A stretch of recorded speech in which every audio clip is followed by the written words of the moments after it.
City Council puts its support behind a controversial youth center project. Investigators track the cause of a damaging residential fire. And Quebec Charter of Values hearings get underway.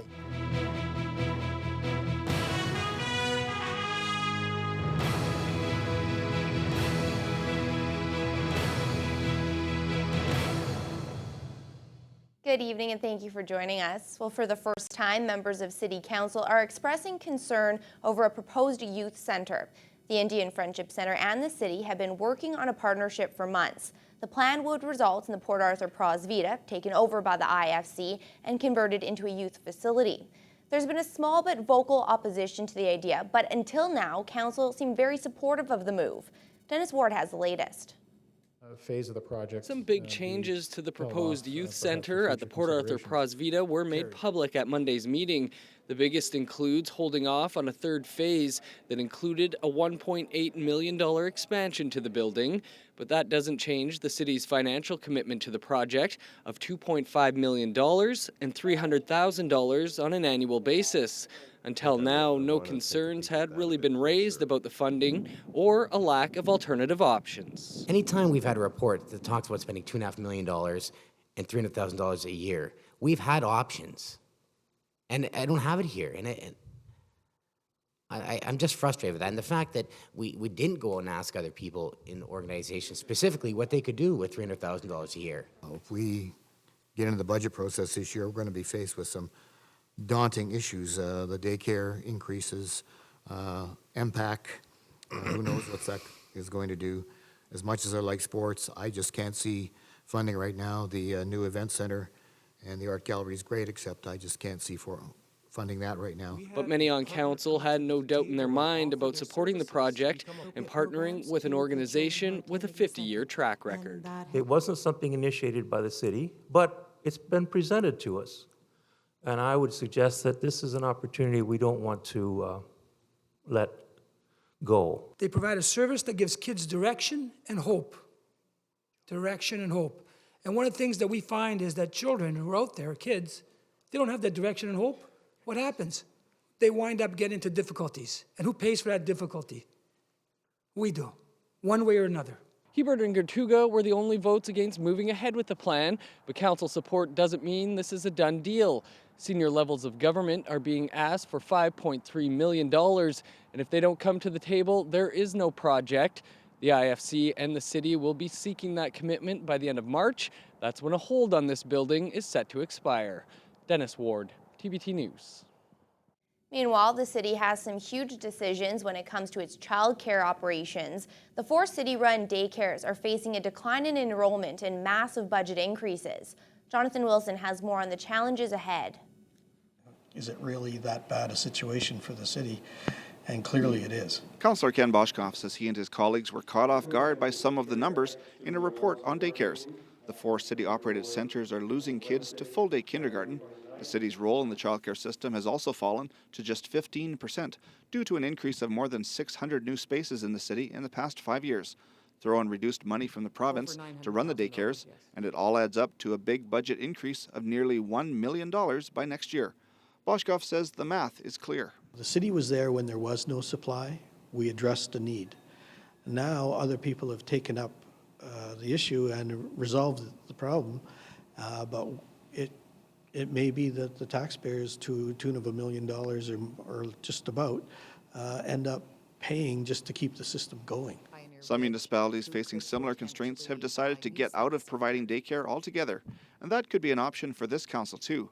But they were asked on Monday night to shut down an evening childcare pilot project at Grace Remus and were split on what to do. I want to point out, like you mentioned, Lakehead University providing evening care, etc. They're in the process of building a great big child care center, and I'm almost sure they'll be offering evening programs as well. It's huge. I think they can have a space for 120 children. So. Yeah, I think this has become redundant. We just spent 2 hours talking about how youth are important, and here we are, we're going to close a center that's taking care of very vulnerable young children at night. So it just doesn't jive with me. It took 3 votes, but council decided to hold off for more information before shutting down the evening childcare program. Recommendations on how to deal with the financial issues impacting all the daycares are expected next month. Jonathan Wilson, TBT News. Also last night, City Council approved a new 3-year deal with employees at the City Homes for the Aged. The contract affects 655 workers at the 3 facilities, Grandview Lodge, Dawson Court, and Pioneer Ridge.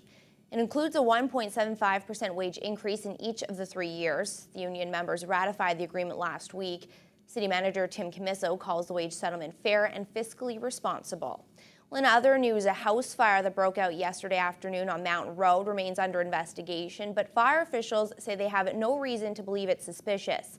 The fire started at around 4 o'clock and the home was completely gutted. Fire Prevention Officer Eric Nordland says the blaze is believed to have started around a wood stove or in the chimney coming out of the stove.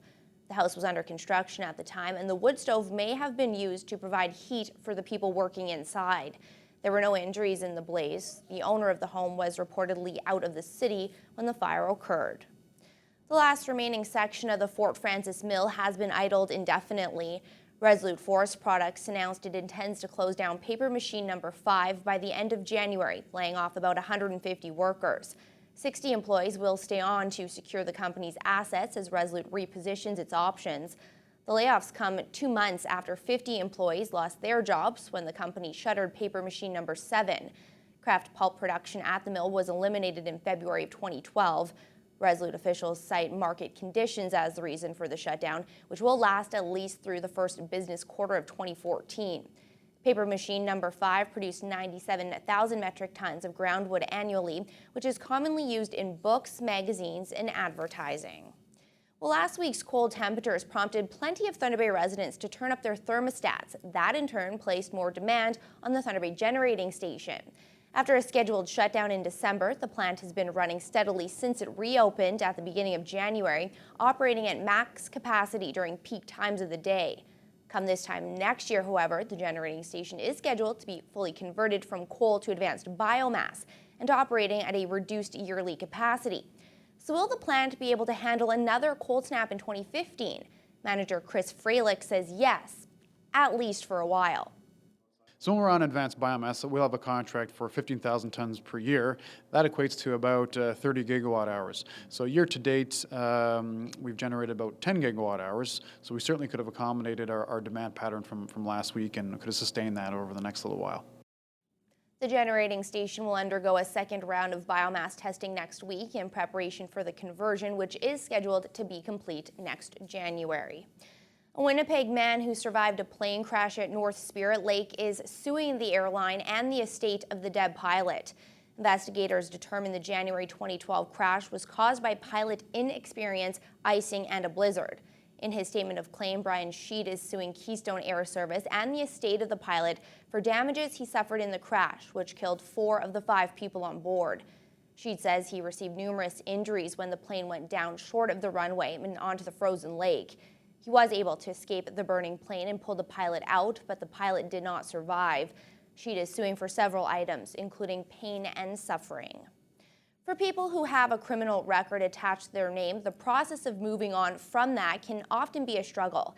Today, the local John Howard Society hosted a lunchtime forum that helps people who have been in conflict with the law begin to move forward.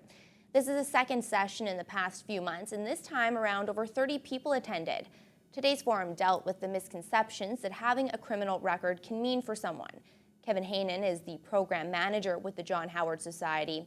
He says it's important to address the fact that trying to attain a record suspension is not a simple process. Over the years, thousands of pardons have been granted, but the time in which it can be attained can be crucial for someone who's currently looking for work. People want or need record suspensions, and the main reason why a person would request or apply for a record suspension is employment. So, as time goes on, more and more companies, organizations, and employers are requesting criminal reference checks as part of the application process, and it's often having an impact on a person's ability to gain employment. Anyone looking for information on the next public forum is encouraged to drop by the John Howard Society on Syndicate Avenue. Well, it's an event that began 11 years ago and has raised $250,000 for Easter Seals kids. And next month, the local snowmobilers will grab their helmets and gear for the 2014 edition of Snow-A-Rama.